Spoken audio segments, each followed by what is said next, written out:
El Departamento de Justicia de Estados Unidos corta en seco cualquier opción de hazte oír contra Zapatero. El cártel de los soles no existe. Este nuevo intento de la asociación ultraconservadora de deshabilitar a la izquierda española choca de frente con las correcciones que Washington ha realizado a las acusaciones contra Nicolás Maduro. La denuncia de hazte oír, que expone a José Luis Rodríguez Zapatero como miembro de una organización criminal vinculada al tráfico de drogas y el blanqueo de capitales, de la cual se habría enriquecido, parece tambalearse al indicar el Departamento de Justicia estadounidense, tras haber venido asegurando lo contrario, que la existencia del Cártel de los Soles como una organización narco no es verificable. Continúan en el tiempo. Yo creo que Zapatero, al igual que ha caído Maduro, aunque parezca raro, posiblemente Zapatero caiga y creo que se haría justicia. Pues tenemos vínculos en la propia Delcy Rodríguez, el día que aterrizó en Barajas, según Ábalos, dijo que quería ver a Zapatero, el día que bajó con esas 12 maletas que aún no sabemos qué contiene, y ya te digo, la figura de Zapatero está siendo muy siniestra, y en Venezuela lo vinculan totalmente con la dictadura de Maduro. ¿Tu partido se refirió a él estos días directamente con el embajador de Maduro en España? Bueno, esa ya es otra, del 2007, cuando fue el embajador, que efectivamente ya cobraba comisiones, y era el embajador de Zapatero cuando estaba Zapatero de presidente, con lo cual son unas relaciones que empezaron hace muchísimos años y que continúan en el tiempo. Yo creo que Zapatero, al igual que ha caído Maduro, aunque parezca raro, posiblemente Zapatero caiga. Aparte de todo eso, entra aquí en parte la política nacional. Aquí en este mismo programa habíamos hablado de que el Partido Popular tenía sumarios que tenían que ver con Zapatero y que lo involucraban en esta vertiente narcoterrorista traficante del señor Maduro y compañía. Bueno, pues el Departamento de Justicia de Estados Unidos ha dicho que el Cártel de los Soles es una mentira. Una mentira a la que estamos muy acostumbrados, por cierto, aquí en el Estado español. Aquí las mentiras cotizan, y cotizan mediáticamente y cotizan políticamente. Entonces, ¿cuándo van a dejar de cotizar? Porque si el Cártel de los Soles no existe, ¿a qué cártel pertenece el señor Zapatero y de qué cártel tiene información el Partido Popular? Si el Partido Popular lo que está haciendo es el ridículo, y además, como he dicho muchas veces, como el señor Feijóo es como un biscúter que no tiene marcha atrás, pues no puede rectificar, pero debería de rectificar y ponerse en el lado bueno de la política, no en el lado de Sánchez, sino en el lado del derecho internacional y en el lado de un orden mundial aceptado por las democracias. Y desde luego el señor Trump no es el camino adecuado para el orden mundial en materia democrática. Bueno, ¿debería el expresidente Zapatero preocuparse por esta investigación? Bueno, yo creo que solo él lo sabrá si se tiene que preocupar o no. En principio, que esté vinculado el señor Zapatero con el régimen chavista o con el gobierno de Maduro, bueno, pues es algo que no nos puede extrañar. Es público y notorio la relación que ha tenido durante estos años el señor Zapatero con el presidente Maduro, con lo cual, si existe algún tipo de documentación en Estados Unidos que vincule a Zapatero con el señor Maduro, pues es algo que no nos puede extrañar porque es público y notorio. Ahora bien, ¿qué tipo de documentación es la que existe en Estados Unidos? Eso es lo que no sabemos. Claro.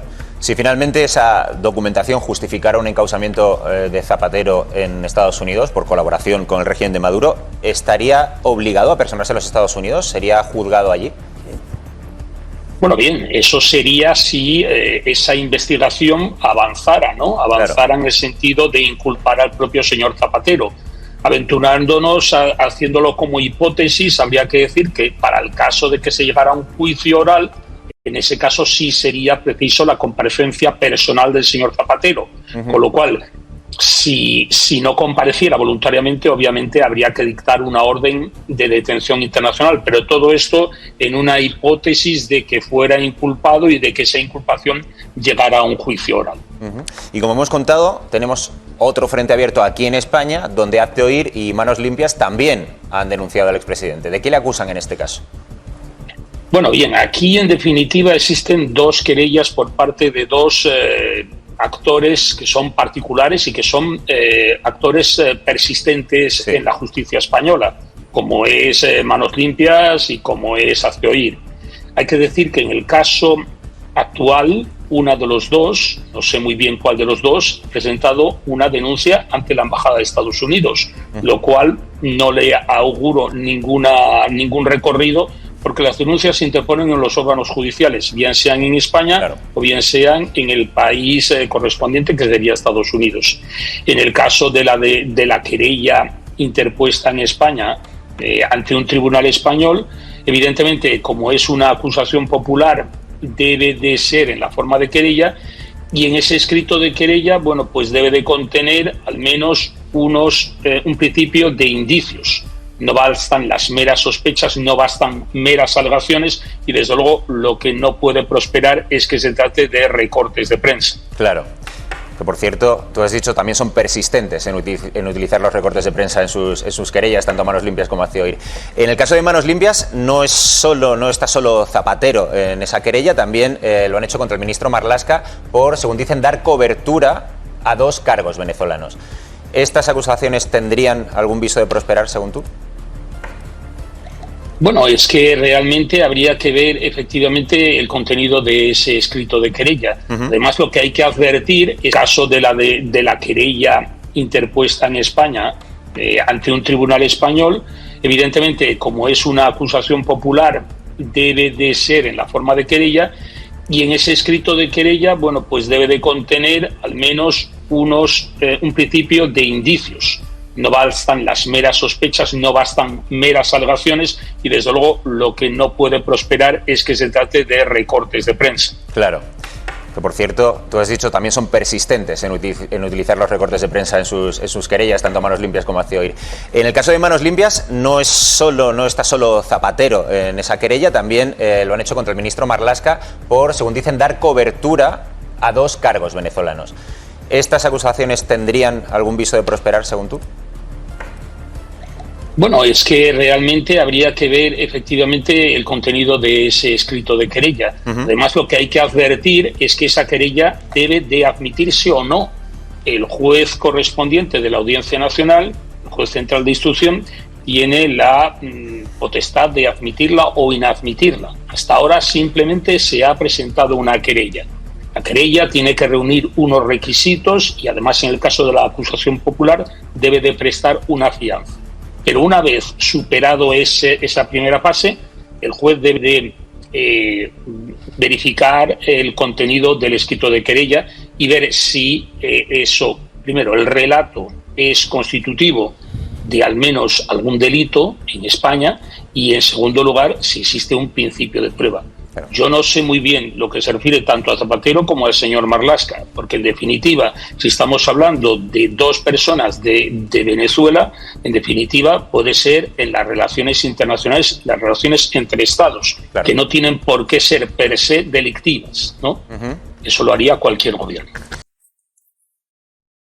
Denuncian al torero Fran Rivera por pedir que Trump, además de Venezuela, mire también a España. Sí que, señor Trump, millones de gracias, pero no pare ahora, hay que seguir, mire para acá, que aquí hay cosas que huelen a chamusquina. Estamos en un contexto en el cual pues él se graba este vídeo, expresa lo que expresa, dijo, señor Trump, mire también a España, mire también a España. Hay una denuncia, y también tenemos un contexto en el cual las nuevas generaciones ponían a Zapatero como si fuera Maduro con las gafas tapado después de detenido. Y ha habido más, vean esto. Con un mensaje directo, Señor presidente Trump, Fran Rivera le manda un recado. no pare ahora, hay que seguir, mire para acá. Para él hay cosas, Que huelen a chamusquina. unas plegarias, Mire para acá. a las que se suma el agitador ultra Vito Quiles con esta imagen señalando al Palacio de la Moncloa. Una cara muy rara. Cara sobre cara, las nuevas generaciones del Partido Popular en Madrid ponen el rostro de Zapatero en Nicolás Maduro. Que huelen a chamusquina. Dentro de la formación, voces como Esperanza Aguirre. Pues a mí no me chocaría nada. Ya se había mostrado partidaria de Donald Trump. Muy de acuerdo. Tenemos que tener. Carles Mulet, ¿qué tal? Porque Carles Mulet lo que hace es denunciar esto. ¿Por qué presuntos delitos, señor Mulet, respecto a Fran Rivera? Ha denunciado a Fran Rivera por este tipo de vídeo. ¿Por qué? Buenas tardes. Hola, buenas tardes. Sí, se presenta una denuncia en la Fiscalía Provincial de Castelló y otra de la Fiscalía general del Estado contra Fran Rivera y también otra contra Vito Quiles por la publicación que acabáis de demostrar, porque esto no es libertad de expresión, esto va mucho más allá de la libertad de expresión bajo mi concepto, ¿no? Mirando el Código Penal, veo que se están posiblemente cometiendo delitos muy graves. El delito más grave seguramente sería el de traición, que es el que habéis comentado. Puede caer de hasta 25 años a una persona que esté proclamando y animando, en cierta manera propagando que se pueda invadir el territorio español, que una potencia extranjera venga aquí, que asesine a 80 personas, como ha pasado en Caracas, y que secuestre el presidente del gobierno. Únicamente por eso, por instar al secuestro del presidente del gobierno, y estaría con un delito de traición. También estaríamos con un delito de conspiración. En el momento en que, aunque no se llegue a consumar, según dice el Código Penal, en el momento que tú estás instigando a esa conspiración, estás cometiendo un delito contra el orden constitucional también, provocación pública para atentar contra el orden institucional. El agravante de la publicidad que habéis comentado es por una persona anónima, pero una persona que era consciente de que este vídeo iba a tener un recorrido como se está viendo. El pedir públicamente que se secuestre al presidente del gobierno no es una opinión, es un delito que está tipificado en el artículo 163 a 168. El secuestro y el 169 habla del agravante de cuando estamos hablando de una autoridad pública. Delitos contra la integridad del Estado, que también están tipificados en el 493, amenazas graves indirectas en el 196, y bueno, todo lo que tiene que ver con la violación del orden internacional, que en este caso bueno, no existe ya, ¿no? Todo lo que es la Carta de la ONU, todo este tipo de incumplimientos, apología del incumplimiento de la normativa internacional, como no existe, en este caso pues no me ha preocupado demasiado, pero todo lo demás sí que está claramente tipificado en el Código Penal. No solo como andaluz, sino también por una persona, bueno, pues conocida, una persona popular. Este discurso de Trump, mire también a España. ¿Qué os parece, Javier? Ana Cabanillas. Sí, no tiene nada que ver con ser andaluz. A mí esto me huele a chamusquino, mejor dicho, me huele a cuerno quemado. Y a cuerno quemado desde el punto de vista... Por supuesto que no tiene nada que ver con ser andaluz. Ya, como diría mi amigo Vicente del Bosque, el que es gilipollas español, es gilipollas español. Te lo digo porque... Puede ser de Andalucía, de tal, pero una vez Sevilla, de Soria... Una vez leí en un periódico capitalino muy importante que había miles y miles y miles de personas en la puerta del Palacio de las Dueñas cuando se casó la duquesa de Alba. Bueno, en la puerta de la duquesa de Alba no caben ni 100 personas. Y había miles y miles y miles según la prensa cortesana. Quiero decir que los andaluces no tenemos la culpa de que haya andaluces... Nadie ha dicho nada de eso. Por eso. Ha dicho antes Javier, ¿qué te parece lo de Fran Rivera? A mí me parece una extravagancia de una persona que creo que tiene poca formación democrática y que su condición de torero no lo habilita para nada. Es una víctima, como somos todos, del famoseo. Y otra cosa es que, lo he dicho en otra ocasión, que fuera Sánchez Mejía, entonces sí me preocuparía, porque Sánchez Mejía para mí era un torero que merece toda la atención, como lo demostró con la generación del 27, pero no es el caso. Ana. Yo creo que es un vídeo informal en redes sociales donde el torero con más o menos fortuna intenta tomárselo a guasa, ¿no? ¿Tú crees? Es verdad que tiene un dictado. Pues yo creo que a lo mejor comete algún que otro delito. Sí que creo que intenta llevárselo al terreno del humor, con más o menos acierto, te puede gustar más, te puede gustar menos. Yo creo que si eres una figura pública puede no ser afortunado, pero de ahí también a llevarlo a los tribunales, pues yo tengo mis dudas, porque luego encontramos unos tribunales que están saturados. Ya, pero me parece Hassel en la cárcel. Es que se saturen. Me parece interesante lo que dice Ana Cabanillas, esto de, ¿tú crees que es sentido del humor entonces? Yo creo que el contexto de humor puede ser un intento de sentido del humor. Yo torero, sin embargo, cómico, experto en geopolítica, Sara, cosas. ¿tú cómo lo ves? Yo creo que contexto de humor hay demasiado papanatas con un teléfono móvil. A mí me parece que Fran Rivera tendría que tener un poco de respeto a la gente, creo que es una persona con muchos seguidores en las redes sociales, que este vídeo está en todas partes y que debería tener más responsabilidad para no llamar a una potencia mundial a que venga a este país a bombardear, a invadir, a atacar o a secuestrar a un presidente de gobierno. No tiene ninguna responsabilidad política. Como personaje público yo comparto que puede... Yo sí que otorgo ciertas capacidades, quizás de manera errónea, a gente que tiene seguidores en las redes sociales para que no hagan estas cosas. Tanto a influencers que te dicen que no leas un libro, tanto a toreros que te dicen ojalá vengan a invadirnos. A toda esta gente yo le pido responsabilidad porque les ven chavales, porque les ven ciudadanos y sobre todo les ve gente que no tiene que escuchar. Que puede no compartir lo que piensa, pero que la libertad de expresión, quiero decir, y yo no lo comparto y me parece que es una tontería y creo que lo dijo sin darle la importancia que puede dársele, ¿no? Pero es que la libertad de expresión que luego no para...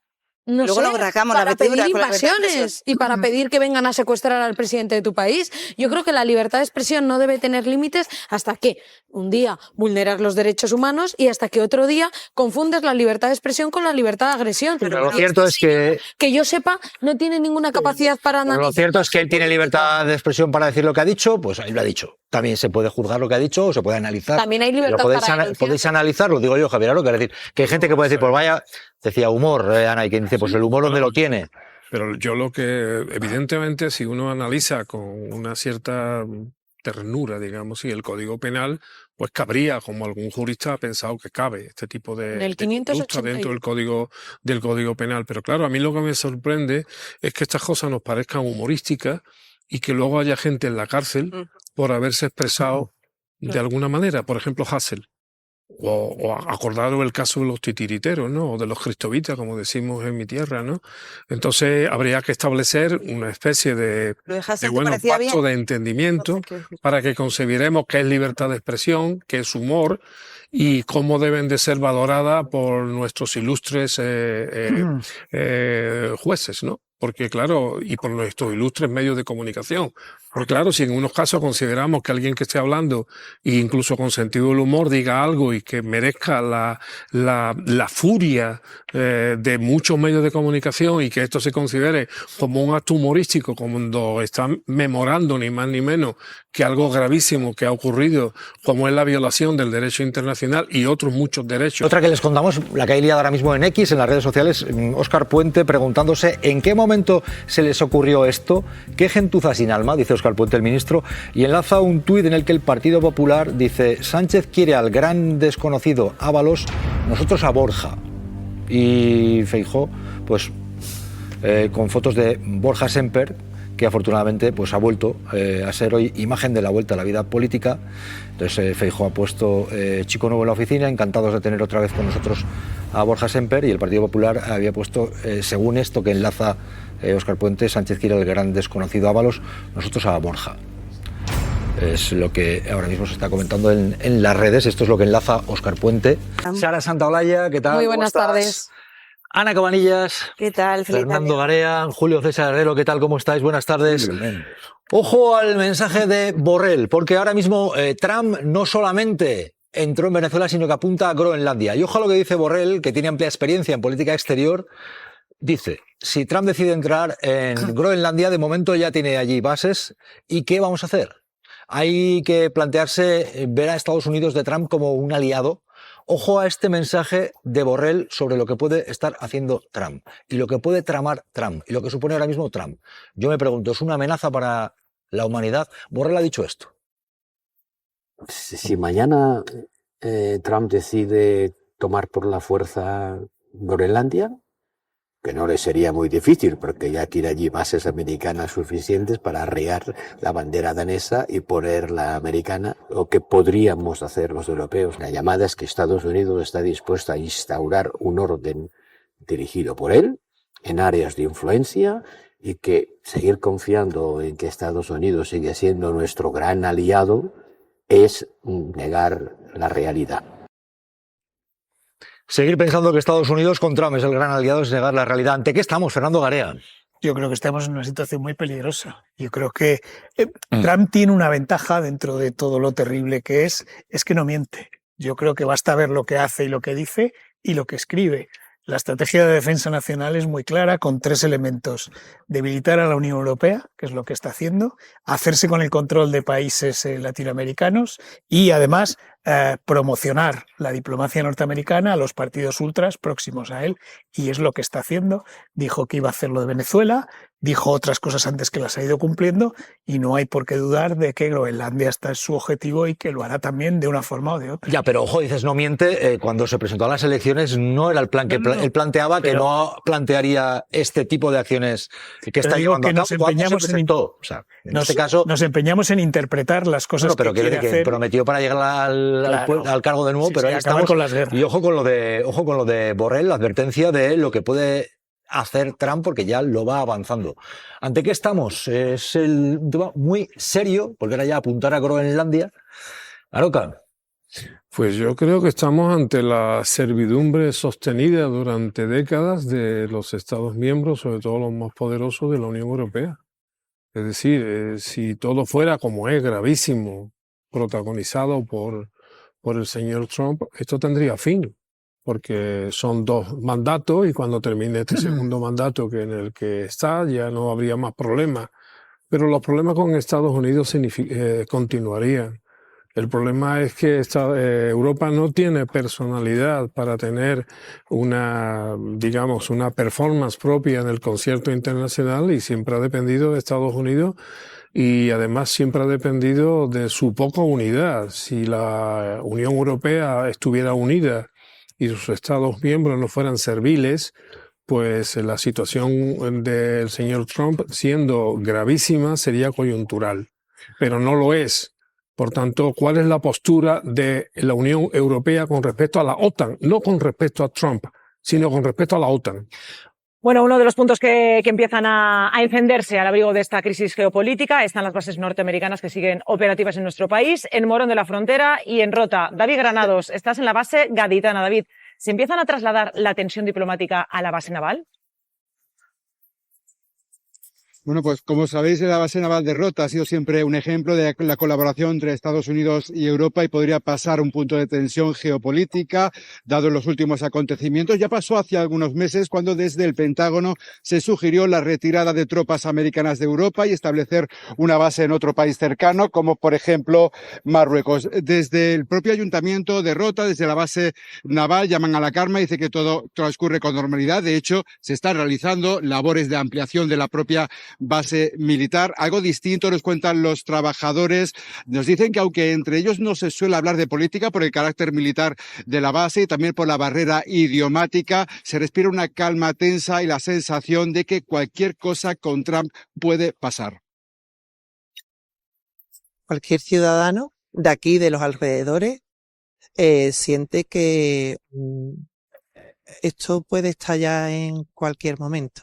Hoy por hoy lo que estamos es en una tensa calma, estamos en una escalada de amenazas y ya de hechos consumados que aterran no a mí como trabajadora de la base, sino creo que a cualquier persona con un poquito de sentido común. Esta es una base conjunta, base OTAN. Si da un disparo dentro de la OTAN, ¿qué es lo que puede pasar? Alejandro, claro, es que ahora mismo digamos que la única carta de negociación que podría tener el resto de países es un poco las bases, ¿no? La geoestrategia, la geopolítica de Estados Unidos. Bueno, yo es que creo que le dices a Donald Trump que si invade o anexiona Groenlandia, porque tampoco necesita la fuerza teniendo ya una base allí, que va a perder a los aliados europeos de la OTAN, igual dice, bueno, un 2-1. Porque lleva desde el principio dudando completamente de la conveniencia de financiar la defensa de los países europeos, que es verdad que después ha forzado a incrementar el gasto, pero para que se gasten armas estadounidenses, mantener dentro de los intereses estadounidenses y no realmente para una autonomía estratégica. Entonces, en este caso, España y Europa, pero estamos hablando de España, también tiene que plantearse si quiere una alianza con este tipo de condiciones. ¿Se tendría una alianza con un país si este fuera Rusia o China que ha cometido este tipo de actos, ¿no? Que nos puede gustar más o menos Nicolás Maduro o Mette Frederiksen, me da igual, la primera ministra de Dinamarca, pero esto no va de eso hoy. No se ha hablado de democracia, Trump no ha hablado de democracia. Por cierto, Trump ha reconocido que el término secuestro no le parece mal. O sea, que es que aquí no hay que hacer discursos dobles porque te lo dice directamente. Entonces España, que está intentando mantener una coherencia, como dice Álvarez y dice Sánchez, con el tema de Ucrania, Gaza, Venezuela, que es un equilibrismo muy complicado, pues también tendrá que decir si de verdad hay un plan B. Porque yo en Europa no veo un plan B a Estados Unidos. Se intenta involucrar en Ucrania a Estados Unidos y se está cediendo en todo. Con la guerra comercial se tuvo que ceder en aspectos de armamento para que no hubiera esos aranceles. Así que, bueno, pues que nos explique el gobierno y la oposición, los dos, qué planes tienen. Y ahí está el quilombo que tienen aquí en España, Esther. Sí, dice que la oposición nos explique también cuáles son los planes. Yo tengo la sensación de que el Partido Popular no ha sabido leer ni la letra pequeña ni la letra gruesa de lo que ha sucedido en estos últimos días. Al pasar del entusiasmo desbordante después del secuestro de Maduro a la decepción, cuando comprobó por las propias palabras de Donald Trump que la detención, el secuestro de Maduro no suponía ni la victoria de la oposición venezolana ni la caída del régimen chavista. Esto le descolocó, porque de la misma forma que secuestró a Maduro, lo que hizo fue sepultar a María Corina Machado como lideresa para regir esa transición de la que se está hablando. Tengo la sensación, además, de que al Partido Popular con Venezuela le va a pasar lo mismo que con Gaza, que va a empezar a enredarse en el laberinto de sus propias palabras y como con Gaza tardó meses en decir que aquello era un genocidio, ahora va a tardar muchos meses en decir que se ha vulnerado el derecho internacional y que esto es una injerencia en un país soberano.